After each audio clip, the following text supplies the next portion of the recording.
Talking Giants YouTube, hello. I hate to be making this video on a Monday, but the topic on social media, the topic on Giants Twitter, the topic in the YouTube comments all day has been finger pointing.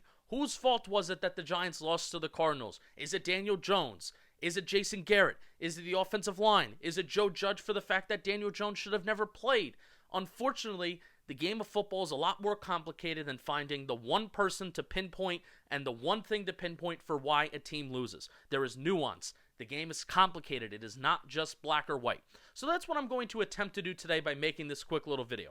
I kind of want to open the book. I kind of want to open up the conversation a little bit more because it is okay to say that the Giants need to upgrade at talent, especially at wide receiver. It is very okay to say that, but it's also okay to say that Jason Garrett is not the right play caller for this team. And we are going to do some comparisons between around the league, and we're also going to do some comparisons to 2019 and 2020, and we're going to see how Giants skill position players are matching up. So, first off, Giants offense is the second least scoring offense in the National Football League, right behind the Jets on a per-game basis.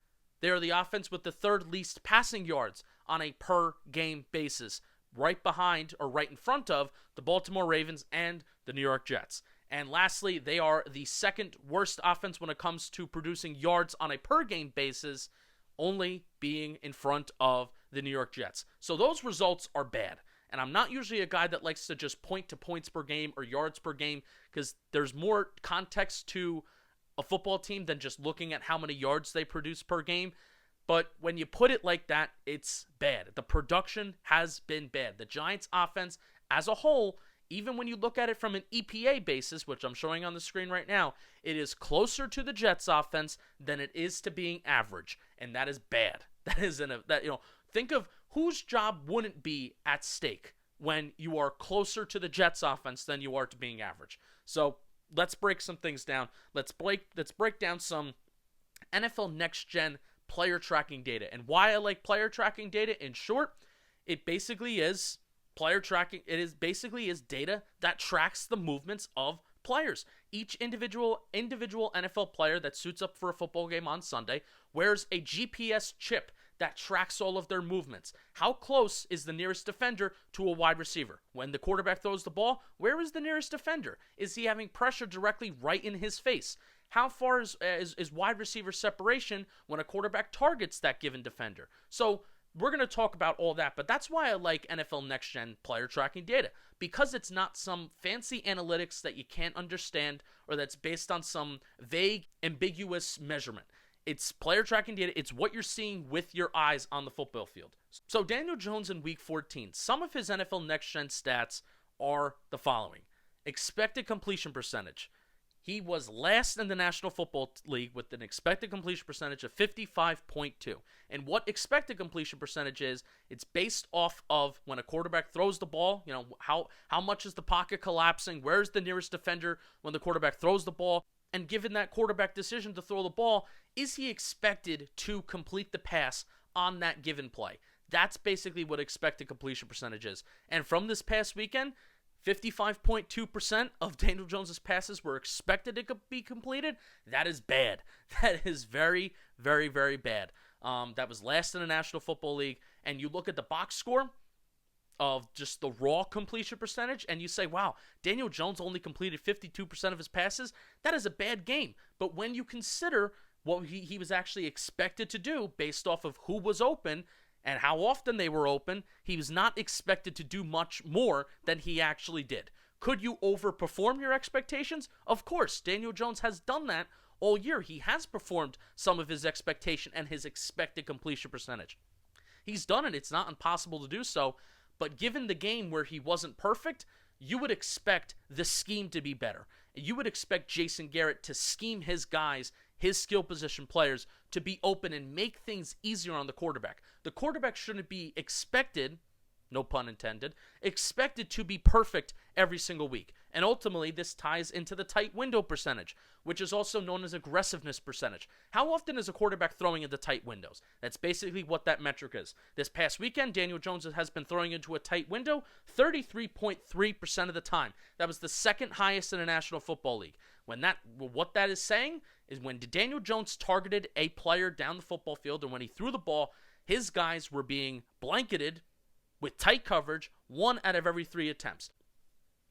So all of this considering, knowing Daniel Jones' limitations from this past weekend, I am of the belief that Jason Garrett needs to scheme players open better.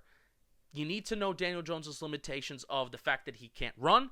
He couldn't manipulate the pocket that well. I still thought that there were times where he did break containment a little bit. He did try to expand plays going to his right, but it just wasn't sustainable. So what you have to do is you have to scheme better. You have to have pre-snap motion going, getting Sterling Shepard, getting Golden Tate, getting somebody with momentum under their stride so you can get rid of the ball quickly.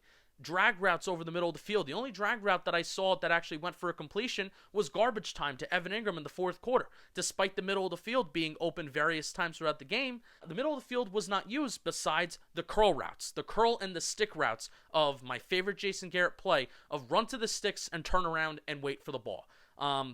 Not successful, not sustainable, then that's actually where we have seen most of the turnovers happen this year, is when Jason Garrett has run that stick play, that curl play right to the sticks and just turn around and wait for the ball for after running for 5 yards. So those two metrics, the expected completion percentage and tight window percentage, that tells you that Jones is not able to throw to guys that are open. Is it a combination of not having receiver talent?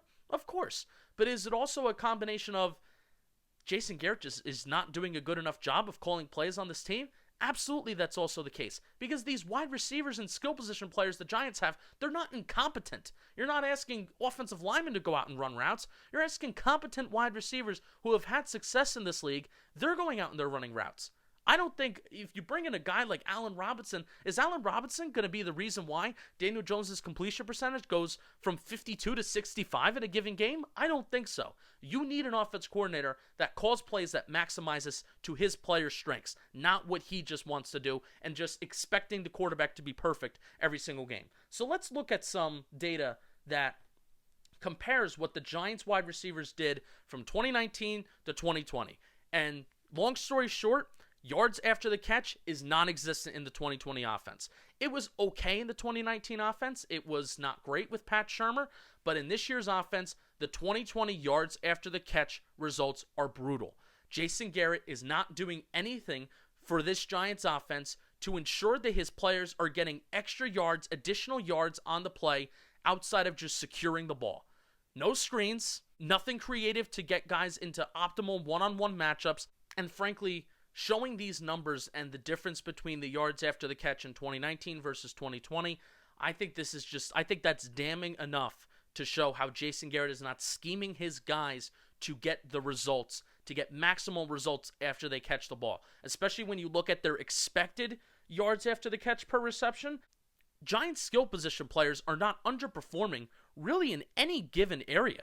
Besides Sterling Shepard, who is minus 0.7 in terms of his yards over expectation, now that's not great, but it's also not the worst thing in the world. Sterling Shepard is known as a security blanket. He's a possession wide receiver for the Giants, but there is nobody that is really underperforming. In fact, all these guys are overperforming in terms of their yards after the catch per reception and what they're expected to do. Darius Slayton has a plus 0.5 in terms of expected yards after the catch. Evan Ingram has an expected 0.9, and then Golden Tate is even. So it's not even like these skill position players are underperforming after they catch the ball. Most of them are overperforming, but it is just so piss poor what Jason Garrett has done with this offense, because it is not allowing any of these guys to overperform their expectations. They're catching the ball. They're getting tackled right away. There is no scheming that is designed to get yards after the catch. It is relying on perfect ball placement. It is relying on Daniel Jones to be perfect. It is not maximizing explosive plays in the offense. And it's a shame. So I thought I'd just make that little quick video to give some of my thoughts, to give some data. Not all the data from this week has kind of come out. The film has ultimately come out because I've been showing some all 22 clips. This is not a defend Daniel Jones video, because I will show clips right now of Daniel Jones missing players. Daniel Jones making mistakes himself. He missed a couple throws on Sunday that could have resulted in some big plays, but it is okay to say that the Giants need a new play caller while also acknowledging that they need an upgrade at talent at wide receiver. It is very okay to say that. And I hope showing the yards after the catch data, the amount of times that Daniel Jones has to throw into tight windows, and the expected completion percentage of Daniel Jones, I'm hoping all of that in combination with each other can show you that, maybe it's not just the wide receivers. Maybe it's not just Daniel Jones. Maybe it's not just Jason Garrett. Maybe it's a combination of all the three, but mainly, I kind of put it on Garrett. That's who, if you were to ask me, in my opinion, because I'm showing you the stats. I'm showing you the stats, and I'm showing you what I think of the stats. But if you were to ask me of my own personal opinion, I think a lot of it is Garrett. So, thanks for watching. O-line report's going to be coming out tomorrow. So, get excited for that. Get excited for Bobby Skinner breaking down the offensive line. Or don't get excited, because we allowed like 8 sacks. So, don't get excited. Be well. Thanks for watching. Peace.